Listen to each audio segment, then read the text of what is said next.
4, 3. What's up, everybody? Welcome to the circus of just us. Definitely a circus. Bobby rocking out the circus sunglasses, I see. Very nice. So that's exactly, you hit the nail on the head right here. This was part of my outfit to Beer Circus last fall. So Nice. You know, when you go to that beer circus, they're in the outfits. It's not about you being in the outfit. But if you want to dress up, right. If you don't, do your thing. We're focusing on Lagunitas Brewing Company this week, and one of the coolest things about Lagunitas is they do encourage you to be true to yourself. They want you to be the best you that you can be, and whatever that entails. So, Bobby, you wear your sunglasses, buddy. All right. Yes. But very happy to be talking about Lagunitas Brewing Company out of Petaluma, California. Yes. These guys have exploded and expanded. #1 selling IPA in the world. Yeah. It is the IPA, but we're not talking about the IPA today. No. No, But we're wearing it. That's right. Yeah, we are. Got it everywhere. anticipate tonight. Oh, nice. The matchies. Oh, Legion. Hey, we were anticipating Hoppy Hour. I obviously was not. Being on vacation.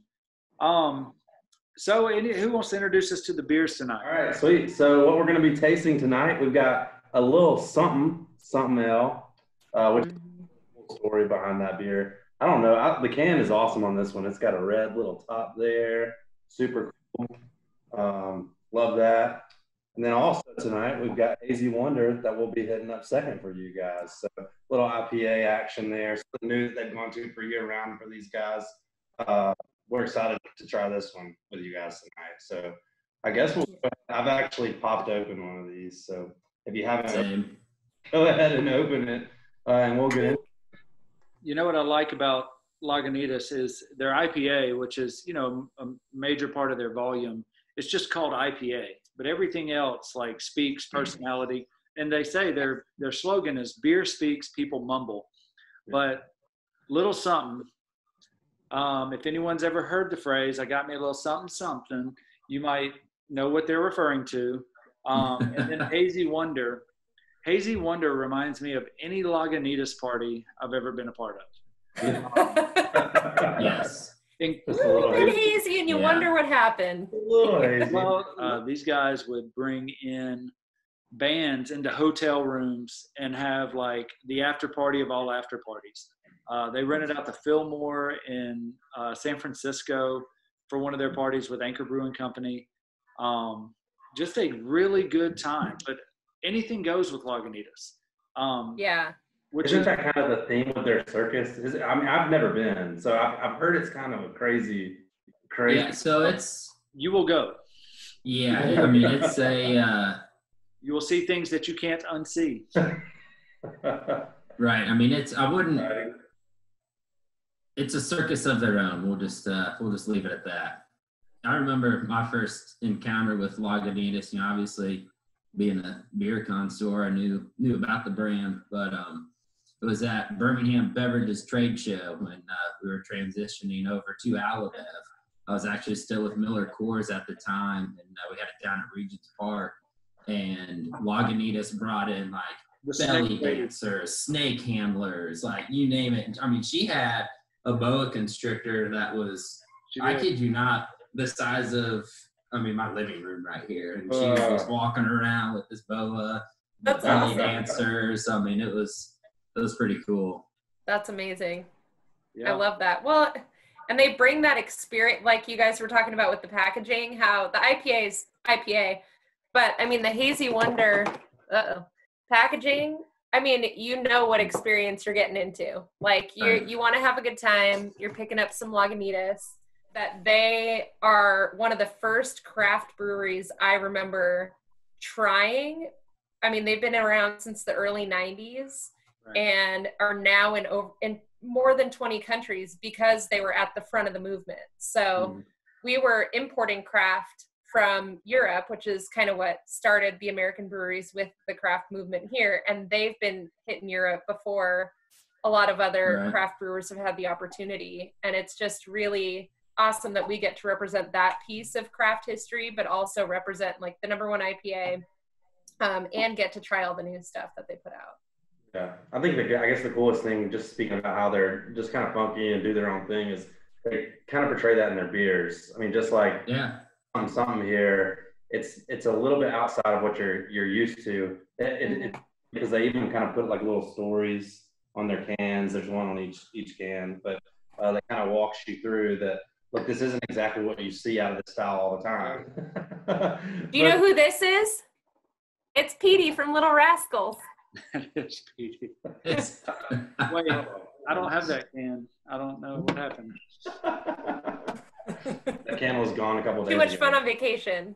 Yeah. That's but no, just like I was saying, it's just kind of cool. They walk you through, and even the little, the stories on here are just very off the cuff and fun, which I think is what Lagunitas tries to do with their beers. Yeah, that's exactly. Right. I mean, their beer, just kind of exemplifies who they are. I mean, they make great beer, and, they want you to have a good time drinking their beer. Yeah. It's definitely something they want you to remember. That's right. And you don't have to be a big beer nerd like some of us to enjoy Lagunitas beers. You wouldn't even know the ABV is what it is. Isn't it something high? Like 7? It's like 7.5. So yeah, it's so smooth, and it does have that little something extra going on there. Which don't be confused with the actual beer they have called Little Something Extra. Right. But it does have that little higher ABV. It's smooth. I mean, it says right there, a smooth and silky IPA, which is right. But you can pick anything in their lineup, and it's accessible. You're not going to get a big hot bomb a lot of the time. They like to take these unique styles and make it mass market, which is really genius. That's a lot of the things they do. They just kind of, they don't follow true to style. They just kind of go on their own and, make whatever they want to make, Yeah.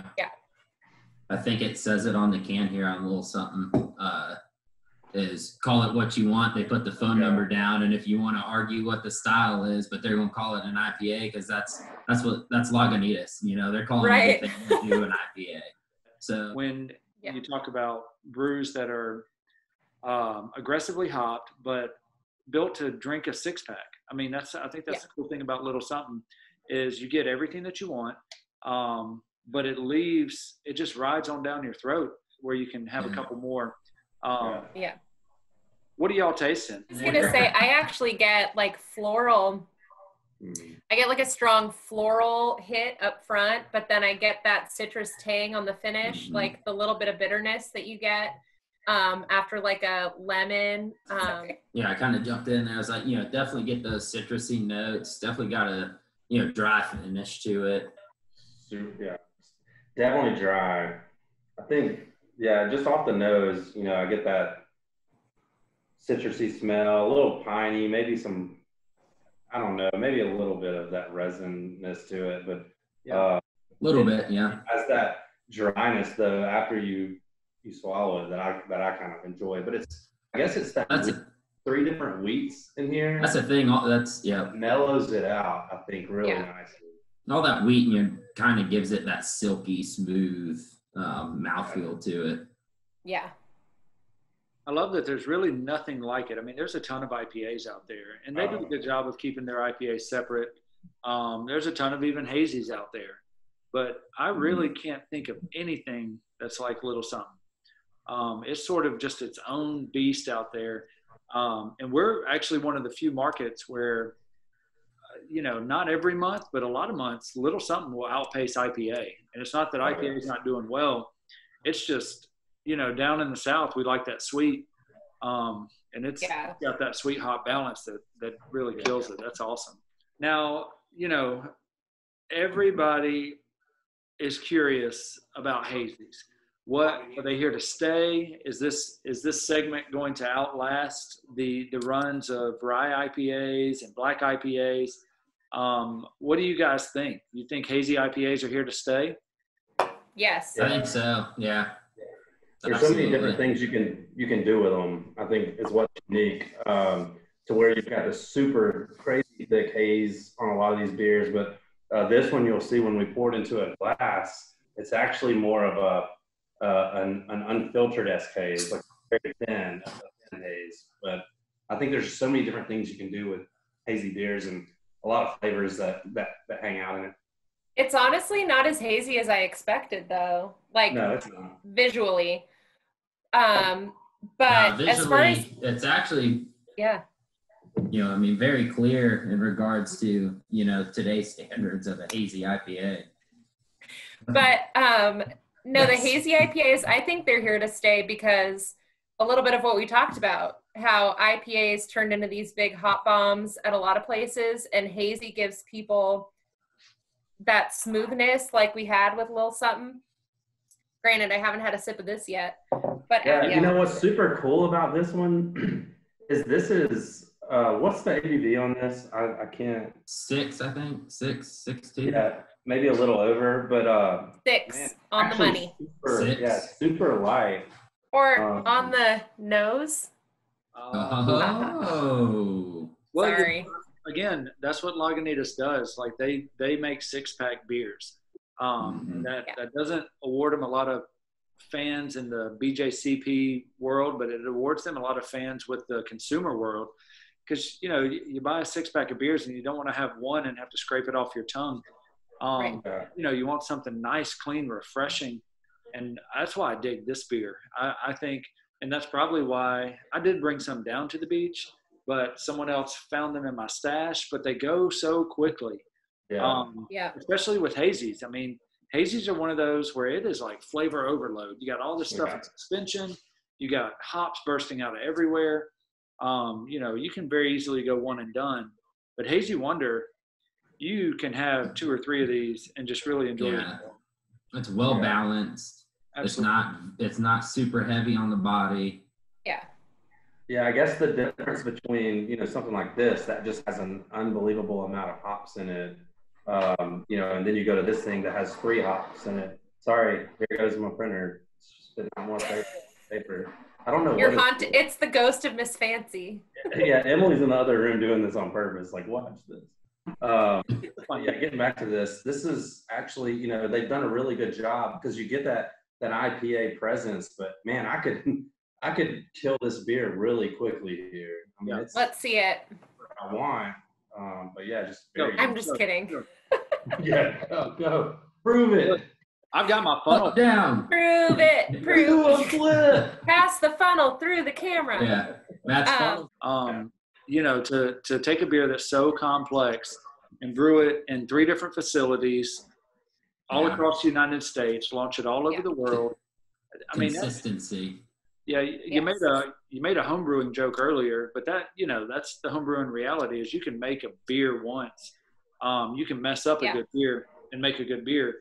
But to do it with intention, 3 different facilities at that level, and to nail it, man, I'm excited about when we first got this package. And of course, I'm a marketer's dream. Like I'm looking at this package, like, oh my gosh, I got to have it. Like it's just but then you open it and you try it, and you're thinking, wow, this is going to be in my fridge for a while. Like that's at a KOA campground in Northern California, and that was at the Skunk Train campout. So they take you. The skunk train runs from this KOA campground into the redwood forest. One of the coolest things. Oh, the redwoods, beautiful. In the world is you're out there camping in the middle of nowhere, California. You can see the northern lights. You see more stars than your mind can comprehend. And they've got a miniature putt-putt course right there in the middle of the campground. And on this putt-putt course are these gigantic, like, I have to think it was tin. Maybe it was aluminum, but all these animals. And so we're walking past and we had made an impression, sort of a Hazy Wonder. Imagine. Everyone out there, they knew us as the Alabama boys, and we were a little, we were trying to make it for ourselves. And I told them, they were saying, well, what's so great about Alabama? I said, well, I can do anything I want to because I'm from Alabama. And they were like, okay, well, back off this buffalo. And I said, I can back hop that Buffalo. They were like, you can't back hop that Buffalo. So to put it in perspective, when you show the picture, I'm 6'4". You see that buffalo or bison, maybe it was a bison. Anyway. Bison, yeah, probably a bison. It's a big old animal. Like it was like up to here. Life size, for sure. Oh yeah. When I stuck that thing, the whole campground erupted and went nuts. So I'm in the Gulf. I'm from Charleston on the Atlantic coast. Julie, referencing and being from the West Coast, what is your favorite beach and why? Ooh. See, I'm an East Coast guy. Like I'm here in the Gulf and got the white sugary sand.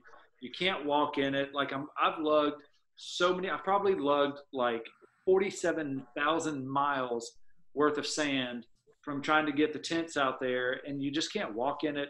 East Coast, you actually have tides that come in. Like you could be hanging out and you have to get up and move because the tide's coming in. You have tide pools. You can run on the sand. There's real waves. Here, there's no, the waves, it's like 3 feet of run and they crash. But the water's pretty. It is very pretty. It is very pretty. So is the sand. That's why he's choosing it. So is that where you're going? I'm going East Coast, baby. I'm going east. But nowhere specific? Gulf side, too. Oh, I could go somewhere specific. Isle of Palms, right outside of Charleston, South Carolina. Okay. Got the lighthouse. Got the little shops right there on the run. Yeah, see, I'm with you. I'm on East Coast, but Gulf side. Yeah? Yeah. St. Pete Beach or Panama City. Yeah, those are good ones. Yeah, I'd probably go that Gulf side too. Probably, Port St. Joe or St. George Island or Panama City. Or Siesta Key. I kind of grew up going to Siesta Key, so Siesta Key obviously always voted one of the top beaches in the world. If we're sticking to the contiguous U.S., that's where I would go. That's where I am. I'm right down from Port St. Joe. Oh, sweet. Yeah, I love that part of the Gulf. Yeah, it's beautiful. It's not as populated either, which I think is really nice. I think it's good to have, when you've got kids, it's not as just craziness, and it's kind of nice to kind of feel like you're a little bit secluded in a way. You got that right. I have no Gulf experience with beaches. I know, we're working on it. But coming from San Diego, some of the most beautiful beaches in the world, and my most favorite beach, which has a special spot in my heart because it's where we went growing up, was Oceanside Beach. We had the pier where there's a restaurant at the end of the pier. So we would go to the beach. You could have bonfires. And then me and my friends, my mom would let us walk, a different time then. We'd walk to the end of the pier and get French fries at the little restaurant at the end of the pier and milkshakes, and people would catch fish along there. And it's just beautiful. Not sugary sand or blue water, but still clean, beautiful, lots of good memories. I think a lot of what ties you to a place are the memories that you have there. And absolutely. That's a big one for me, and I'm looking forward to making memories. And some might be hazy memories. Yes. A lot of my beach memories are hazy. Yeah. The hazy memories didn't come until college, but that was crossing the border, heading down to Baja. But all right.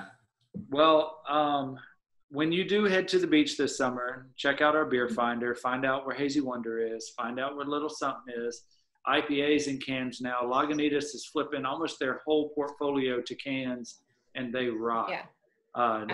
Should we give that little back tidbit of history? I feel like we've been speaking about the packaging of Lagunitas for a minute now, kind of throughout. And, Lagunitas was against canning for the longest time. They wanted to keep everything in bottles. And, brand that we haven't spoken about, they basically came out and said, it'd be the 12th of never before we can a beer. And sure enough, their first beer that they can is called 12th of Never. And now here we see, a couple of their core beers. We've got, I don't have one, but IPA. You've got the IPA cans in their backgrounds, and they're, transitioning into all cans. So it's pretty cool. And it's 100% recyclable. A lot of places aren't recycling Yes. glass anymore because of how much it takes to recycle glass. And so for our green friends out there, you know, feel good about it. Now I've got to get back to vacation. You guys got to get back to work, but I do appreciate the time. Check out the website, Lagunitas.com. Watch our boy Jeremy do the videos of the beers. He's worth the watch. So good. Check out our website, AlaBev.com. Find our brand finder. Well, let's wave it out. Y'all all have fun. I hope to see y'all soon. Miss y'all. Cheers. Yeah. Cheers. So somebody. Cheers. Cheers.